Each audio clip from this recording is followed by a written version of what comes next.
നമസ്കാരം. ചോള ഭരണകാലഘട്ടം തമിഴ് കലകൾക്കും സംസ്കാരത്തിനും ഏറ്റവും അധികം വളർച്ച കൊണ്ടുവന്ന സമയങ്ങളിലൊന്നാണ്.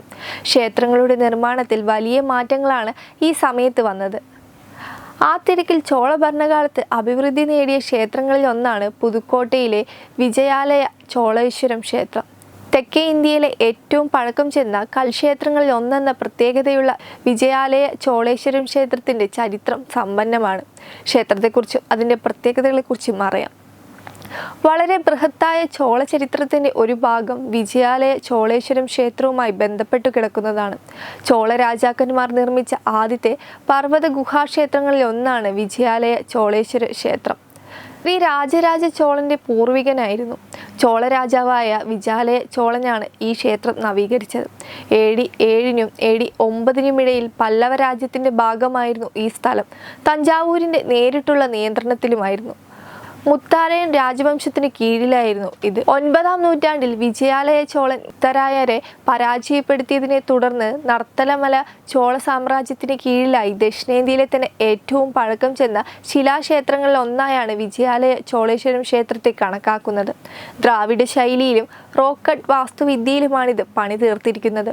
ചോള രാജാക്കന്മാരാണ് ഇന്ന് കാണുന്ന രീതിയിൽ ക്ഷേത്രത്തെ വികസിപ്പിച്ചിരിക്കുന്നതെന്നാണ് ചരിത്രം പറയുന്നത്.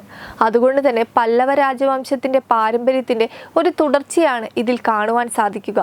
അല്ലെങ്കിൽ ചോള നിർമ്മാണ രീതിയുടെ ആദ്യകാല രൂപം എന്ന് ഇതിനെ വിശേഷിപ്പിക്കാം. നർത്തമല എന്ന പാറക്കെട്ടിലാണ് ക്ഷേത്രമുള്ളത്. വലിയൊരു മലയുടെ മുകളിൽ ഒറ്റ നോട്ടത്തിൽ അത്ര എളുപ്പത്തിൽ കണ്ടെത്തുവാൻ കഴിയാത്ത ഒരു സ്ഥലത്താണ് ഈ വിജയാലയ ചോളേശ്വര ക്ഷേത്രം നിലകൊള്ളുന്നത്. സാധാരണ ക്ഷേത്രങ്ങൾക്ക് വലിയൊരു പ്രവേശന കവാടം കാണുവാൻ സാധിക്കുമെങ്കിലും ഇവിടെ അങ്ങനെയൊന്നില്ല. പകരം വലിയൊരു കുന്നാണ് ഇവിടെ കാണുക. എന്നാൽ ക്ഷേത്രത്തിൻ്റെ പിന്നിലായി ചെറിയൊരു കവാടം കാണാൻ സാധിക്കും. ഇതിന് കാരണമായി കരുതുന്ന ക്ഷേത്രത്തിൻ്റെ പ്രവേശന കവാടവും അതിലും പുതുക്കി പണിതത് മൂലമെന്നാണ്. ക്ഷേത്രത്തിലെ പ്രധാന ക്ഷേത്രത്തിനും ഇത്തരം ചില പ്രത്യേകതകൾ അവകാശപ്പെടാനുണ്ട്. പ്രധാന ക്ഷേത്രം 6 ചെറിയ ഘടനകളാൽ ചുറ്റപ്പെട്ടിരിക്കുന്നു.